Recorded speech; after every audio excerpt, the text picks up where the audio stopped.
बॉलीवुड पे ही बोलते हैं अपन। उस समय के जो भी छोटे शहरों के बच्चे थे, खासकर 90s में जो स्कूली बच्चे थे, उसमें से मैक्सिमम बॉलीवुड देख के ही बड़े हुए हैं। उस समय मुझे लगता है कि एक बहुत बड़ा गैप था रियलिटी में। जो class B class C towns के थे बच्चे और जो एक ड्रीम वर्ल्ड दिखाते थे, वो छोटे बच्चे मुंह खोल के सिनेमा हॉल में देखते रहते थे कि अरे हीरो ने फिजिक्स के सारे लॉ धराशायी कर देते थे। हीरो 20 मंजिला बिल्डिंग से कूद रहा है और सीधे अपने पैर के बल पे ही खड़ा होता है। लड़के और लड़कियां गा रहे हैं, लश ग्रीन ग्रास है, दूर दूर तक कोई नहीं देख रहा है और कोई पूछने वाला भी नहीं है। छोटे शहरों में तो क्या था, लड़कियों से बात करना भी एक तरह का गुनाह ही था। तो मैंने प्यार किया जब रिलीज़ हुई थी, उस समय हम 10 साल के रहे होंगे। 89 की मूवी थी। तो उस समय वो सलमान खान, भाग्यश्री को देखना और वो ओपन कार, वैसी गाड़ियाँ तो मतलब होती नहीं थी, मतलब रियलिटी में देखी नहीं थी हम लोगों ने।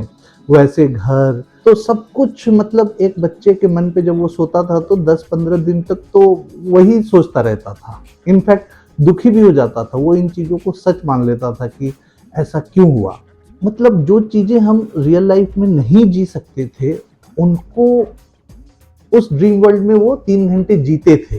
सबके दिमाग में अपनी अपनी पिक्चर चल रही है। सब साले हीरो बनना चाह रहे हैं अपनी पिक्चर में। इस साला हिंदुस्तान में जब तक सलीमा है, लोग चूतिया बनते रहेंगे। आज से ही रोजाना 400 में पूरे परिवार के देखने योग्य इंसाफ का देवता। तो घर में पता चल जाता था। एक रिक्शा पे लाउड स्पीकर लेके घूमता रहता था गली गली, पीछे एक पोस्टर, छोटे छोटे बच्चे दौड़ रहे हैं। आज से ही विजय सिनेमा के रुपहले पर्दे पर रोजाना 4 टाइम 4 शो करके देखिए। जी हाँ मेहरबान, पूरे परिवार के साथ आकर देखिए इंसाफ का तराजू। लाडला में जब अनिल कपूर, वो लड़की है क्या रे बाबा गाना आया, तो मतलब कितने लड़कों ने तो शर्ट खोल खोल के नाचना शुरू कर दिया। पैसे फेंकने का रिवाज था। मुझे याद है, हम एक मूवी आई थी अमिताभ बच्चन की, उस समय वो मैंने अपने प्रथम रो में बैठ के देखी, क्योंकि पैसे भी तो नहीं होते थे ना। अगर फैशन के प्रभाव की बात करें बॉलीवुड पे, तो मुझे तो लगता है कि जितना बॉलीवुड ने इंडियन सोसाइटी को इम्पैक्ट किया है, उतना किसी और कंट्री की फिल्म इंडस्ट्री ने वहाँ के कल्चर को या वहाँ के फैशन सेंस को, एक पूरी जनरेशन को इतना प्रभावित नहीं किया होगा।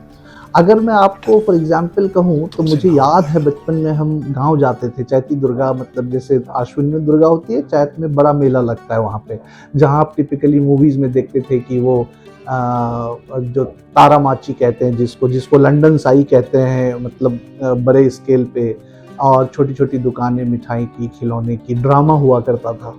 तो चूंकि मूवीज में दिखाते थे कि अमिताभ बच्चन या उसके बाद अनिल कपूर, गोविंदा लाल पीले हरे कोट पहन के घूम रहा है कहीं पे भी, तो वहाँ पे मई की गर्मी में मैंने कुछ लोगों को 3 पीस सूट पहन के चश्मा लगा के घूमते हुए देखा। मैंने खुद गैलिस खरीदी थी, वो दीदी तेरा देवर दीवाना वाली मूवी देख के, और व्हाइट शर्ट पे गैलिस लगा के घूमता था। एक मूवी आई थी रंगीला, उस समय उसमें एक मुझे याद है सीन, आमिर खान ने पीला पीला शर्ट और ब्लैक पैंट और ऐसे कुछ करके पूरी पीली, मैंने इनफैक्ट कई रिक्शा वालों को भी देखा कि वो पूरी पीली शर्ट, पीली पैंट और वो चश्मा लगा के धूप में रिक्शा चलाते थे। गाने जो बनते थे उस समय के गाने थोड़े से रियल लाइफ से हटके होते थे।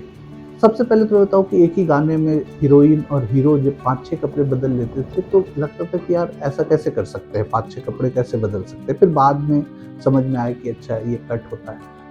वो आपको उस दुनिया में लेके जाते थे जो उस समय वहाँ रियलिटी में एग्जिस्ट ही नहीं करती थी। तो जैसे मुझे किसी गांव मोहल्ले के ही बड़े भाई ने ऐसे बताया था, जानते हो कुंदन, ये गाना, ये गलियां, ये चौबारा जब कभी कहीं बजता है तो कोई ना कोई आशिक कहीं पे ये गाना गाता रहता है और उसकी गर्लफ्रेंड की शादी होती रहती है किसी और के साथ, यहाँ आना ना दोबारा। तो हर गाने के साथ कुछ ना कुछ लोग कनेक्ट करते थे। मान लो कि वेकेशन में, अब उसकी पार्टनर या वो कभी नानी के यहाँ चली गई, दादी के यहाँ चली गई, शादी में चली गई, 1 महीने बाद आ गई। तो क़यामत से क़यामत तक में गाना था, अब है जुदाई का मौसम, 2 पल का मेहमान। तो हर गाने से लोग रिलेट कर लेते थे।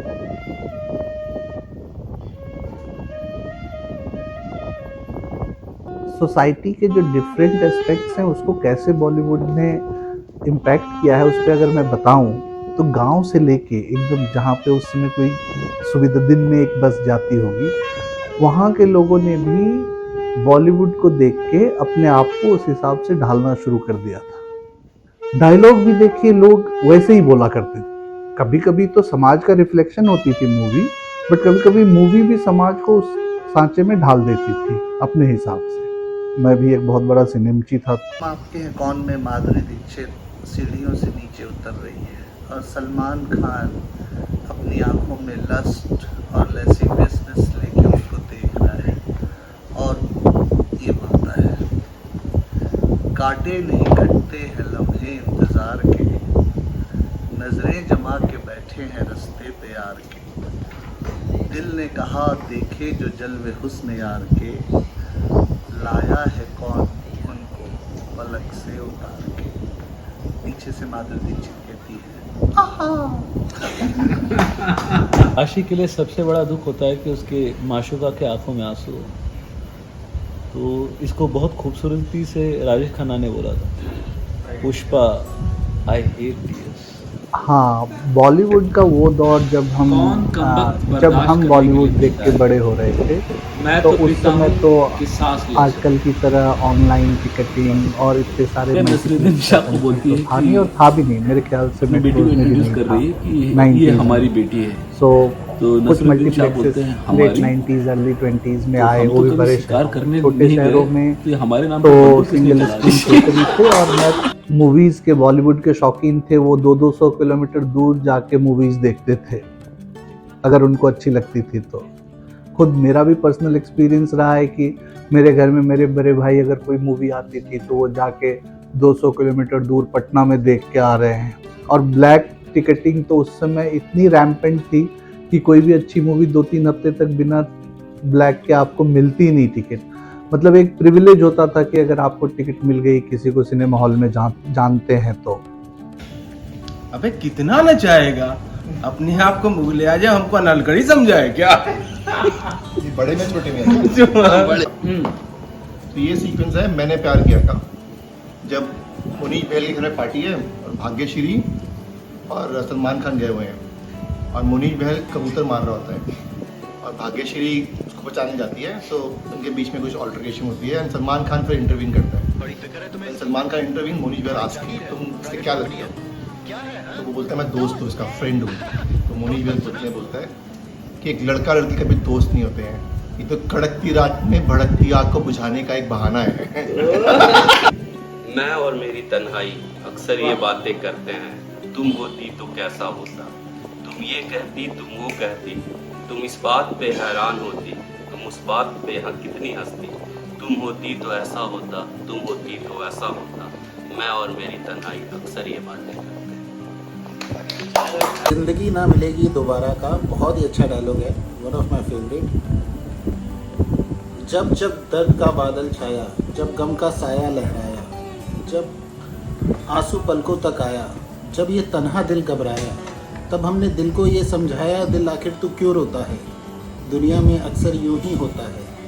ये जो गहरे सन्नाटे हैं वक्त ने सभी को बांटे हैं, थोड़ा गम है सबका हिस्सा, थोड़ी धूप है सबका किस्सा। आंखें तेरी बेकार ही नम है, हर पल एक नया मौसम है, तू क्यों ऐसे पल खोता है, दिल आखिर तू क्यों रोता है। रास मूवी का ये डायलॉग है, गर्मिये हजरते नाकाम से जल जाते हैं, हम चिरागों की तरह शाम से जल जाते हैं। शम्मा जिस आग में जलती है नुमाइश के लिए, हम उसी शाम में गुमनाम से जल जाते हैं। जब भी आता है मेरा नाम तेरे नाम के साथ, जाने के लोग मेरे नाम से जल जाते हैं। वाह। सिचुएशन है रॉकस्टार में, जहाँ पे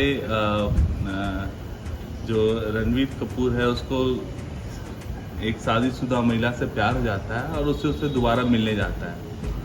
तो उसने उसे वहाँ बुलाने के लिए इनवाइट किया है। और उसमें एक डायलॉग है, पता है यहाँ से बहुत दूर गलत और सही के पार एक मैदान है, मैं वहीं मिलूंगा तुमसे। फिल्म में अमिताभ बच्चन जो अपनी कामयाबियों के बावजूद भी खुश नहीं है और मंदिर जाता है, भगवान शिव का मंदिर है, तो अपने जो अंदर के दर्द को बोलता है, आज खुश तो बहुत हो गए थे। गैंग्स ऑफ वासेपुर का एपिटम डायलॉग, बेटा तुमसे ना हो पाएगा। तेरा मुस्कुरा देना